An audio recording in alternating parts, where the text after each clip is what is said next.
100కు పైగా దీర్ఘకాలిక సమస్యలకు ఎటువంటి ఆపరేషన్ దుష్ప్రభావాలు లేకుండా హోమియోపతి చికిత్స.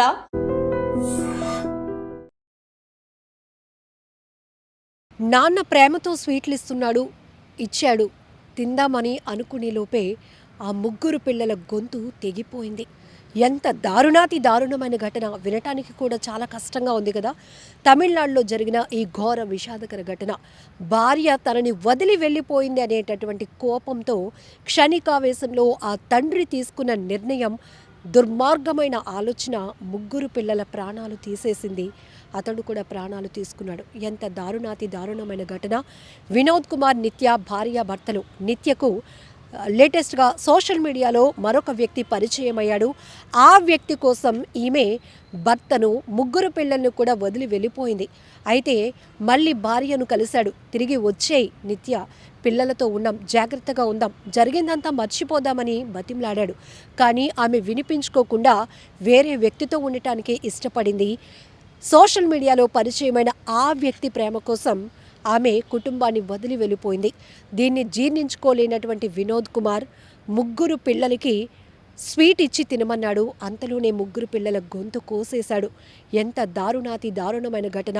వివాహేతర సంబంధానికి మరొక కుటుంబం పూర్తిగా బలైపోయింది. అందులో ముగ్గురు చిన్నారులు, ముక్కు పచ్చలారని చిన్నారుల ప్రాణాలు పోవటం అంటే ఎంత గుండెల్లో పిండేస్తున్నటువంటి ఈ ఘటనకు సంబంధించి మరికొన్ని డీటెయిల్స్ చూద్దాం. తమిళనాడులోని తంజావూరు జిల్లా మదుక్కూరు సమీపంలోని గోపాల సముద్ర ప్రాంతానికి చెందిన వినోద్ కుమార్. అతని వయసు 38 ఏళ్ళు. ఫోటోగ్రాఫర్గా పనిచేస్తున్నాడు, డ్రైవర్గా కూడా చేస్తున్నాడు. ఆయనకు నిత్య 35 ఏళ్ల ఆమెతో వివాహమైంది.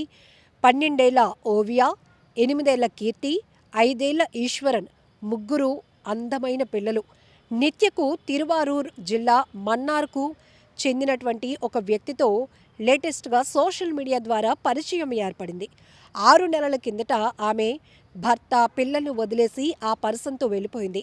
వినోద్ కుమార్ కొద్ది రోజుల క్రిందట భార్యను కలిసి తిరిగి రావాలని కోరాడు. అంతా మర్చిపోదాం, కలిసి ముగ్గురు పిల్లలతో హ్యాపీగా ఉందామని చెప్పినా ఆమె ససేమిరా అంది. తిరిగి రావటానికి నిరాకరించింది. దీంతో మనస్తాపానికి గురయ్యాడు వినోద్ కుమార్. ఈ నేపథ్యంలోనే పిల్లలకు స్వీట్లు ఇచ్చాడు, తినమన్నాడు, ప్రేమగా నటించాడు. తినేలోపే, తింటుండగానే ముగ్గురు పిల్లల గొంతు కోసేశాడు. రక్తపు మడుగులు అక్కడికక్కడే వారు ప్రాణాలు వదిలేశారు. ఆ తర్వాత వినోద్ కుమార్ మదుక్కూర్ పోలీస్ స్టేషన్కి వెళ్ళి లొంగిపోయాడు. ఎంత దారుణమైన ఘటన. అయితే అతను చనిపోవాలి, లేకపోతే ఆమెనైనా చంపేస్తే బాగుండు. కానీ ఈ పిల్లల్ని అలా, అసలు సంబంధం లేనటువంటి పిల్లల్ని గొంతు కోసి చంపేసి, ఇది నేనే చేశాను సార్, నా భార్య నన్ను వదిలేయటం వల్లే చేశాను అంటూ పోలీస్ స్టేషన్కు వెళ్ళి లొంగిపోవటం ఏంటి? ఎంత దారుణమైన ఘటన కదా. అసలు ఏమవుతోంది మనుషులకి అర్థం కావటం లేదు.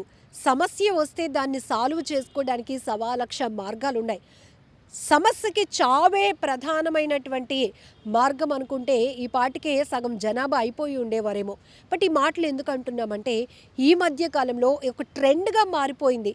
ఏదైనా ఒక ప్రాబ్లం వస్తే, ఎవరి వల్లైనా వాళ్ళ హట్ అయితే చనిపోవాలి, వాళ్ళతో పాటు చుట్టుపక్కల ఉన్న వాళ్ళని, పిల్లల్ని, కుటుంబ సభ్యులు మొత్తంగా బలవంతంగా వాళ్ళ ప్రాణాలు తీసేయాలన్నటువంటి ఆలోచన కుటుంబాల్ని పూర్తిగా నాశనం చేస్తోంది, విచ్ఛిన్నం చేస్తోంది.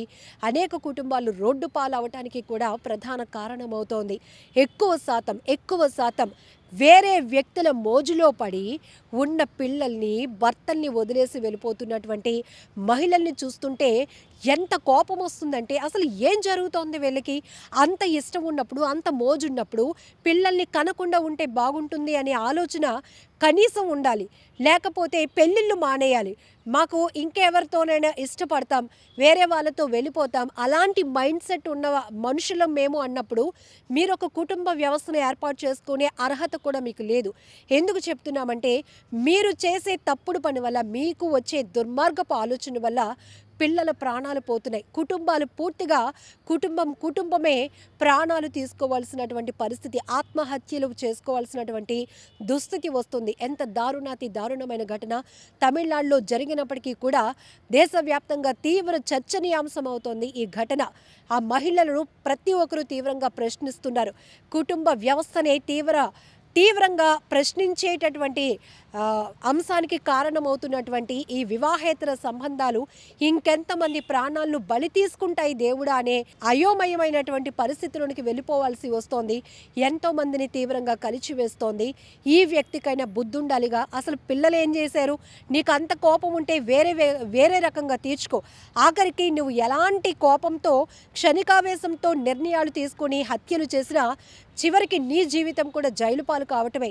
మధ్యలో ఈ పిల్లలు ఏం చేశారు? ఒకరా ఇద్దరా 3 పిల్లలు స్వీట్లు ఇచ్చి తినమని చెప్పి తింటుండగానే పిల్లలు గొంతు కోసేశాడంటే నీ భార్య పైన నీకున్నటువంటి అమితమైన కోపం ఇలా పిల్లల మీద చూపించడం అంటే నువ్వు నిజంగా మనిషివేనా అనిపిస్తోంది. వినోద్ కుమార్ అనే ఒక వ్యక్తి తీసుకున్నటువంటి దుర్మార్గపు నిర్ణయం వల్ల పిల్లలు బలైపోయారు. పిల్లల ప్రాణాలు పోయాయి. పిల్లల మృతదేహాలు చూస్తే ప్రతి ఒక్కరూ తీవ్రంగా కన్నీటి పర్యంతమవుతున్నారు. అయ్యో దేవుడా, చూడలేని వాళ్ళు కూడా ఈ ఘటన గురించి వింటేనే మనసు చలించిపోయి కన్నీళ్లు పెట్టుకుంటున్నారంటే మరి వీళ్ళకేమవుతోంది అనేటటువంటి ఆలోచన ఇప్పుడు ప్రతి ఒక్కరిని తీవ్రంగా కలిచివేస్తున్నటువంటి పరిస్థితి ఉంది. చాలా దారుణం. ఇదొక్కటే కాదు, ఈ మధ్య రాష్ట్రాలు ప్రాంతాలు వేరు కావచ్చు, కానీ వివాహేతర సంబంధాల వల్ల అర్ధాంతరంగా ఊడిపడి వస్తున్నటువంటి వ్యక్తుల వల్ల పరిచయాలు ఏర్పడుతున్నాయి. వివాహేతర సంబంధాలు కొనసాగుతున్నాయి. దానికోసం అందమైన కుటుంబాల్ని, మంచి కుటుంబాల్ని, సంతోషంగా జీవితం గడపాల్సినటువంటి ఫ్యామిలీలను కూడా వదిలి వెళ్ళిపోతున్నారు. పోనీ వాళ్ళైనా సంతోషంగా ఉండగలుగుతున్నారా అంటే లేదు.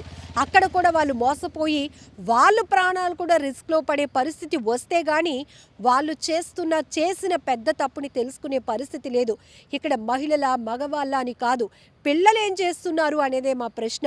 మీరు తీసుకుంటున్న తప్పుడు నిర్ణయాలకి కుటుంబాల్ని బలి చేయటం ఎంతవరకు కరెక్ట్? మీరైనా ప్రశాంతంగా ఉండగలుగుతారా అంటే లేదు. మీరు చేస్తుందే తప్పు, మీరు వెళ్తుందే తప్పుడు మార్గం.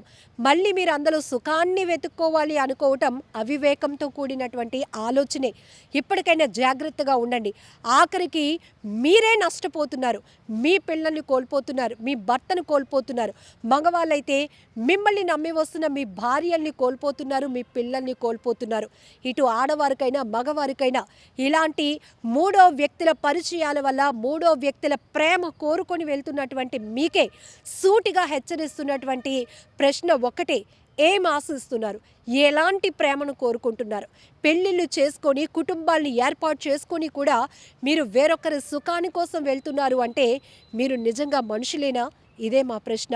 మీరు కూడా ఈ ఘటనపై ఏమంటారో కామెంట్ బాక్స్లో మెన్షన్ చేయండి. నిజంగా ప్రస్తుతం ఉన్నటువంటి సమాజం దేనికి ప్రయారిటీ ఇస్తుంది? ఆర్థిక సంబంధాల చుట్టూ మాత్రమే తిరుగుతుంది. మళ్ళీ ఎన్నికలంగానే చాలా విరక్తి కలుగుతాను. మంచి అనిపిస్తుంది కదా, లేడీస్ కూడా ఛాలెంజింగ్ జాబ్స్ చేసినప్పుడు చాలా బాగుంటది. ట్రాఫిక్ అసిస్టెంట్స్ గా నియమించిన ట్రాన్స్జెండర్స్ అందరితో సాల్యూట్ చేయించుకుంటున్నారు. ఫుడ్ డెలివరీ ఇవ్వటానికి వెళ్ళినటువంటి డెలివరీ బాయ్ అనిల్ పై కళ్ళ ముందు